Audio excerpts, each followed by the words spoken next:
రాష్ట్ర అభివృద్ధిలో ఎంపీల భాగస్వామ్యం కీలకం. కేంద్ర నిధులతో నియోజకవర్గాల అభివృద్ధిపై దృష్టి పెట్టండి. ఏపీ అభివృద్ధికి నల్లమల సాగర్, పూర్వోదయ ముఖ్యం. బడ్జెట్ సెషన్లోనే అమరావతి రాజధానిగా రాజముద్ర.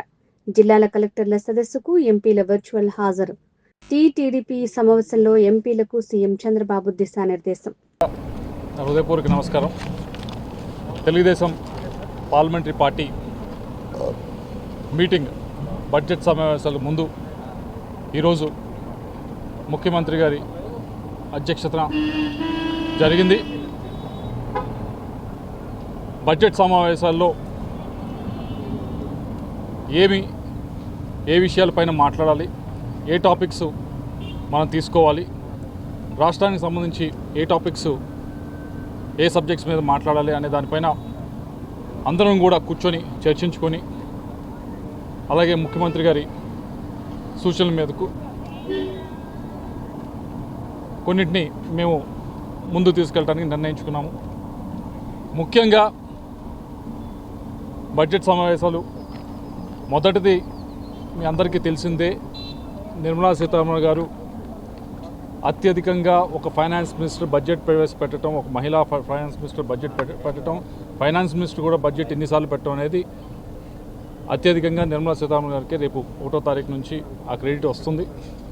అందుకని దీనికి చాలా ప్రాధాన్యత సంతరించుకుంది. అలాగే మరొకటి, ప్రపంచంలో మారుతున్న పరిస్థితులకి అనుగుణంగా, ఆర్థిక పరంగా కూడా మారుతున్న పరిస్థితులకు భారతదేశం ఎటువంటి స్ట్రాటజీతో వెళ్ళబోతూ ఉంది, ఎటువంటి చర్యలు తీసుకోబోతూ ఉంది మన ఎకానమీని ముందు తీసుకువెళ్ళటానికి, ఆర్థిక పరిస్థితిని ముందు తీసుకువెళ్ళటానికి అనే దానిపైన కూడా ఈ బడ్జెట్ సమావేశాలు చాలా కీలకంగా మారబోతూ ఉన్నాయి. అయితే రాష్ట్రానికి సంబంధించి ముఖ్యంగా పూర్వోదయ ఏదైతే ఈ ఈస్టర్న్ స్టేట్స్ ఏదైతే ఉన్నాయో వాటికి పూర్వోదయ స్కీము లాస్ట్ ఇయర్ బడ్జెట్లో అనౌన్స్ చేయడం జరిగింది. దానికి అలొకేషన్స్ చేయాల్సిన అవసరం ఉంది. ఆ పూర్వోదయ కింద మనము ఆంధ్రప్రదేశ్కి సంబంధించి ముఖ్యమంత్రి గారు ఇప్పటికే నిర్ణయించడం జరిగింది. ఇరిగేషన్ ప్రాజెక్ట్స్ ఏదైతే ఉన్నాయో, శ్రీకాకుళం నుంచి రాయలసీమ దాకా ఉన్న ఇరిగేషన్ ప్రాజెక్ట్స్ ప్రతి ఒక్కటి కూడా వీటిని పూర్వోదయ స్కీమ్ కింద మనము తీసుకొని పూర్తి చేయాలి అని ముఖ్యమంత్రి గారు నిర్ణయించడం జరిగింది. దాని గురించి రేపు సమావేశాల్లో మేము బడ్జెట్ సమావేశాలు దాని గురించి మాట్లాడబోతూ ఉన్నాం. రెండవది, రాయలసీమకు సంబంధించి ముఖ్యంగా రాయలసీమకు సంబంధించి హార్టికల్చర్ హబ్గా తయారు చేయాలి. దానికి సంబంధించి ఫండింగ్ కూడా దాదాపు 15,000 కోట్ల పైగా ఫండింగ్ కూడా మనము కేంద్ర ప్రభుత్వం నుంచి తీసుకుని వచ్చి ఇప్పటికి ఉన్న 8 లక్షల హెక్టార్లు ఏదైతే ఉందో దాన్ని దాదాపుగా ఒక 40 లక్షల ఎకరాలకి ఈ హార్టికల్చర్ని పెంచాలి రాయలసీమ అంతా కూడా అని చెప్పి ముఖ్యమంత్రి గారు దిశానిర్దేశం ఇవ్వడం జరిగింది. దానికి సంబంధించిన ఫండ్స్ మనం తీసుకురావాలి, రైతులకు ఉపయోగపడాలి. రైతులకి ఇరిగేషన్ పరంగా, మైక్రో ఇరిగేషన్ పరంగా, షేడ్ నెట్ల పరంగా, వీటన్నిటి పరంగా కూడా రాయలసీమను ముందు తీసుకెళ్లాలంటే ఈ హార్టికల్చర్ డెవలప్ చేయాలనే ఉద్దేశంతో దిశానిర్దేశం చేయడం జరిగింది. దీని గురించి కూడా రేపు మాట్లాడబోతూ ఉన్నాం.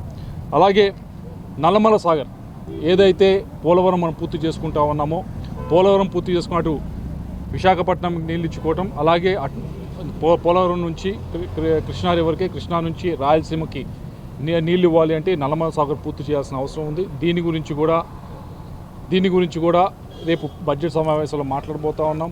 దీనికి సంబంధించిన ఫండింగ్ గురించి, దీనికి రావాల్సిన ఫండింగ్ గురించి కూడా రేపు దీని బడ్జెట్లో మేము ప్రస్తావించబోతా ఉన్నాం. అలాగే రైల్వే లైన్స్కి సంబంధించి కూడా ఇప్పటికే చెప్పారు. చాలా రైల్వే లైన్స్ కానీ, నేషనల్ హైవేస్ కానీ అత్యధికంగా దాదాపు 1,00,000 కోట్ల పైగా కూడా ఆంధ్ర రాష్ట్రంలో రైల్వే లైన్స్ కానీ, నేషనల్ హైవేస్ కానీ ప్రాజెక్ట్స్ సాగుతూ ఉన్నాయి. అయితే రైల్వే లైన్స్కి కొన్ని చోట్ల డబ్లింగ్ జరుగుతూ ఉంది, కొన్ని చోట్ల ట్రిప్లింగ్ జరుగుతూ ఉంది. వాటిని కూడా కొన్ని చోట్ల ఇంకా వేగవంతంగా పరిగెత్తాల్సిన అవసరం ఉంది. కాబట్టి దాని గురించి మీరు మాట్లాడండి, దాని గురించి రేపు చర్చించండి అని చెప్పి ముఖ్యమంత్రి గారు చెప్పడం జరిగింది. దాని గురించి కూడా మాట్లాడతాం. వీటన్నిటితో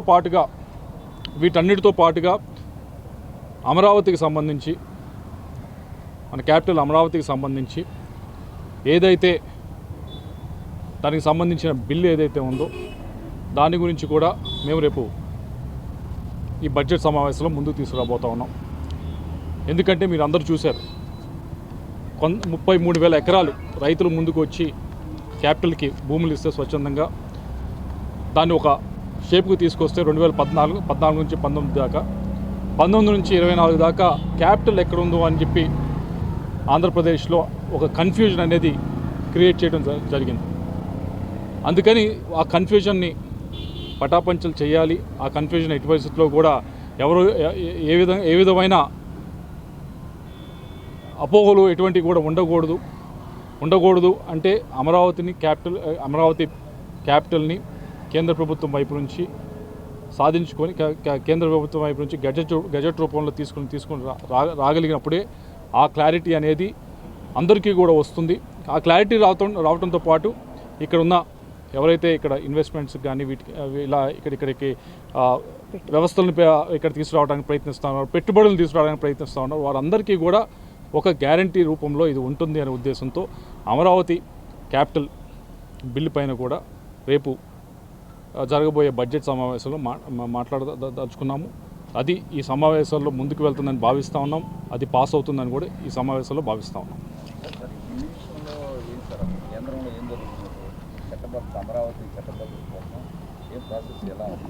ఇప్పటికీ అమరావతి బిల్లుకి సంబంధించి అమరావతి క్యాపిటల్ బిల్లుకి సంబంధించి అన్ని దానికి సంబంధించిన మినిస్ట్రీస్ ఏదైతే ఉన్నాయో, ఉదాహరణకి హౌసింగ్, అలాగే మిగతా మినిస్ట్రీస్ దానికి అనుబంధమైన మినిస్ట్రీస్ ఏమున్నాయో వాటన్నిటికీ కూడా అర్బన్ మినిస్ట్రీ కానీ వీటన్నిటికీ కూడా పంపించడం జరిగింది. దీనిపైన మీ కామెంట్స్ ఏంటి చెప్పండి అని చెప్పి ఆ స్టేజ్లో ఉంది. నీతి ఆయోగ్ దాంట్లో భాగంగా నీతి ఆయోగ్ కూడా పంపించారు. ఇలా ఒక 5-6 మినిస్ట్రీస్కి నీతి ఆయోగ్కి కూడా పంపించడం జరిగింది. వాళ్ళ వైపు నుంచి కామెంట్స్ కోసం వెయిట్ చేస్తూ ఉన్నారు. దీన్ని ఈ సమావేశంలో ముందుకు వస్తుంది, పాస్ అవుతుందని మేము ఆశిస్తాం.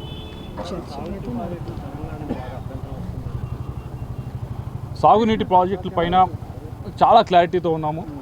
ముఖ్యమంత్రి గారు మనము ఏ విధమైన కాన్ఫ్లిక్ట్ కానీ ఏ విధమైన వాగ్విధానం కానీ దానికి తావివ్వకుండా మనము ఇరిగేషన్ ప్రాజెక్ట్స్ పైన చాలా పాజిటివ్గా ముందుకు వెళ్దాము. ఏదైతే ఇరిగేషన్ ప్రాజెక్ట్స్ ఇప్పుడు ఉదాహరణకి తెలంగాణలో ఇదివరకు కట్టారు, చాలా కట్టడం జరిగింది. 2014 నుంచి 2022 దాకా కూడా కొన్ని కట్టడం జరిగింది. వాటన్నిటికీ కట్టినప్పుడు అభ్యంతరాలు ఎక్కడా కూడా లేనప్పుడు ఆంధ్రప్రదేశ్లో మిగులు జలాల పైన ఏదైతే గోదావరిలో మిగులు జలాలు ఉన్నాయో వాటిని మేము ఉపయోగించుకోవడానికి ప్రయత్నిస్తూ ఉన్నాం. కాబట్టి ఏ రాష్ట్రానికి కూడా దీనిపైన ఎటువంటి ఇబ్బంది కూడా ఉండకూడదు అనేది మా వైపు నుంచి మేము చెప్తా ఉన్నది. దీనిపైన పెద్దగా ఏ రాష్ట్రానికి ఉండకూడదు. ఎందుకంటే మిగిలిన జలాలను వాడుతున్నప్పుడు పెద్దగా ఉండకూడదు. ఇప్పుడు కృష్ణా నది అయినా అంతే, గోదావరి నది అయినా అంతే, కిందకు వచ్చిన తర్వాత మన రాష్ట్రంలోకి వచ్చిన తర్వాత వాటిని మనం ఎటు మళ్లించుకుంటాము, ఎక్కడ రిజర్వాయర్లు ఫుల్ఫిల్ చేస్తాము, లేకపోతే ఏ రివర్ ఏ నదికి మనం అనుసంధానం చేస్తామనేది మనం డిసైడ్ చేస్తూ ఉన్నాం. దాంట్లో భాగంగానే ఈ నల్లమల ప్రాజెక్ట్ అనేది రూపొందిస్తూ ఉన్నాం. తప్పకుండా రాయలసీమకి గోదావరి జలాలు తీసుకొచ్చి సస్యశ్యామలం చేయాలనే సస్యశ్యామలం చేయాలని అన్ని ప్రయత్నాలు కూడా చేస్తాం. గౌరవ ముఖ్యమంత్రి చంద్రబాబు నాయుడు గారు ఒక అనుభూతితో ఈ రాష్ట్రానికి కావాల్సిన నిధులు కానీ బాధ్యతలు కానీ వారు మాకు చెప్పడం జరిగింది. ఈ 18 మాసాల్లో ఎంపీలందరూ కూడా సమన్వయంతో పనిచేయడం, రాష్ట్రానికి సంబంధించిన సహాయ సహకారాల్లో డైరెక్షన్ తీసుకొని కేంద్రం నుంచి రావడం, వారు మమ్మల్ని ప్రోత్సహిస్తూ మరికొద్దిగా పనిచేయాలని వారు సూచనలు ఇవ్వడం జరిగింది. రేపు పార్లమెంట్లో మా పార్లమెంటరీ పార్టీ లీడర్తో మేము కొన్ని డిస్కస్ చేసి వారు ఇచ్చిన డైరెక్షన్తో, మా అధ్యక్షుడు వారు ఇచ్చిన డైరెక్షన్తో కూడా మేము ఆ కార్యక్రమం చేస్తున్నాం. అలాగే 5 కోట్ల ఆంధ్రలో కళ్ళగన రాజధాని అమరావతి సంబంధించి ఇప్పుడే వారు చెప్పడం జరిగింది. దానికి సంబంధించిన కూడా వారు మంచి రేపు రాబోతుంది, చట్టబద్ధంగా రాబోతుంది అనేది ఆశ వ్యక్తం చేస్తున్నాం. ఖచ్చితంగా రాబోతుంది. అది దీని అందరికీ కూడా 5 కోట్ల ఆంధ్రులతో పాటు తెలుగువాడు ఎక్కడున్నా సరే గర్వపడే విధంగా రేపు చట్టబద్ధం వస్తుంది. అలాగే జగన్మోహన్ రెడ్డి విషయంలో మనం ప్రస్తావన చేసుకుంటూ ఒకసారి ఆ రాజధాని కోసం ఏదైతే ఇప్పుడు పారిశ్రామికవేత్తలు వస్తుంటే అభివృద్ధి జరుగుతుంటే ఆటంకించాలని చూస్తున్నాడో దానికి రేపు చెక్కు పెట్టే అవకాశం వస్తుందనేది మీ ద్వారా తెలియజేసుకుంటూ ఈరోజు ప్రతి ఒక్కరు కూడా ఎన్డీఏ కూటమికి ఇచ్చిన నాయకత్వానికి బ్రహ్మాండంగా ఇటు ఎమ్మెల్యేలు కానీ ఎంపీలు కానీ మంత్రులు కానీ ముఖ్యంగా గౌరవ ముఖ్యమంత్రి చంద్రబాబు నాయుడు గారి నాయకత్వంలో పనిచేసినందుకు చాలా ఆనందంగా ప్రజానికి ఉన్నారని మీ ద్వారా తెలియజేసుకుంటున్నాం. Thank you. ఈరోజు పార్లమెంటరీ మీటింగ్ జరగడము, అలాగే ముఖ్యమంత్రి గారు అలాగే లోకేష్ అన్న గారు ఇద్దరు మాకు అడ్వైజెస్ ఇవ్వడము, రాబోయే పార్లమెంటరీ సమావేశంలో ఏం మాట్లాడాలి, ఏ అంశాలు టేకప్ చేయాలి అనేది. ముఖ్యంగా ఇక్కడ సంతోషకరమైన విషయం ఏంటంటే మా రాయలసీమ గురించి ఎలా డెవలప్ చేయాలి, ఇంకా ఎలా డెవలప్ చేయాలి అనే అంశము చాలా ఎక్కువగా మాట్లాడారు ముఖ్యమంత్రి గారు. ఈరోజు రాయలసీమ బాగుపడింది అంటే అది కేవలం తెలుగుదేశం పార్టీ వల్ల.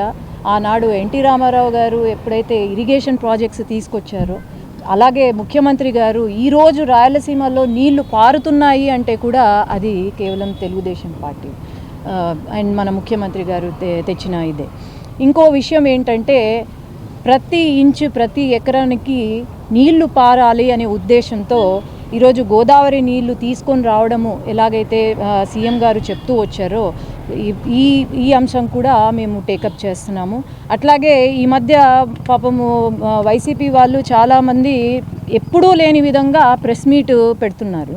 ప్రెస్ మీట్లు ఎందుకు పెడుతున్నారు అంటే నేను ఒకటే చెప్తున్నాను, ఈరోజు భయపడి ఎక్కడ వైసీపీ ప్రభుత్వాన్ని మర్చిపోతారు అనే ఉద్దేశంతో భయపడి ప్రెస్ మీట్లు పెడుతున్నారే తప్ప సొంత కడప రాయలసీమ నుండి ఉన్న అప్పుడు ముఖ్యమంత్రి గారు మరి ఏమీ చేయలేదు రాయలసీమకు అని నేను ఏం చేశారని నేను ప్రశ్నిస్తున్నాను. ఏమీ చేయలేదు. ఆయన చేసిందంతా ఒక ఊరికే ఇలా ప్రెస్ మీట్లు పెట్టి ముందుకు రావడమే తప్ప ఏమీ లేదు. కాబట్టి ఖచ్చితంగా ఈసారి అందరం ఎంపీలు కూడా మా రాయలసీమకు మన రాష్ట్రానికి బాగు జరగాలనే ఉద్దేశంతోనే ఈరోజు ముందుకెళ్తున్నాము. అందరం కూడా సీఎం గారి అడ్వైజ్ని ఫాలో అవుతున్నాం. వైసీపీ వాళ్ళు ఈ మధ్యకాలంలో రాయలసీమ లిఫ్ట్ ఇరిగేషన్ గురించి కొంత డెలిగేషన్ చేశారు. ఇక్కడ తెలంగాణలోనేమో బీఆర్ఎస్ వాళ్ళు మేము ఆపించామని చెప్పారు. ఇక్కడ వైసీపీ వాళ్ళేమో చంద్రబాబు ఆపేశారని చెప్పారు. ఎలా చూస్తారు? ముఖ్యంగా సబ్జెక్టు వాళ్ళకు తెలియదండి. అసలు సబ్జెక్టు తెలిస్తే అలాంటి మాటలు రావు. రాయలసీమ లిఫ్ట్ ఇరిగేషన్ అంటారు, ఒకరోజు అమరావతి అంటారు, ఒకరోజు పాస్బుక్లు చూపిస్తారు.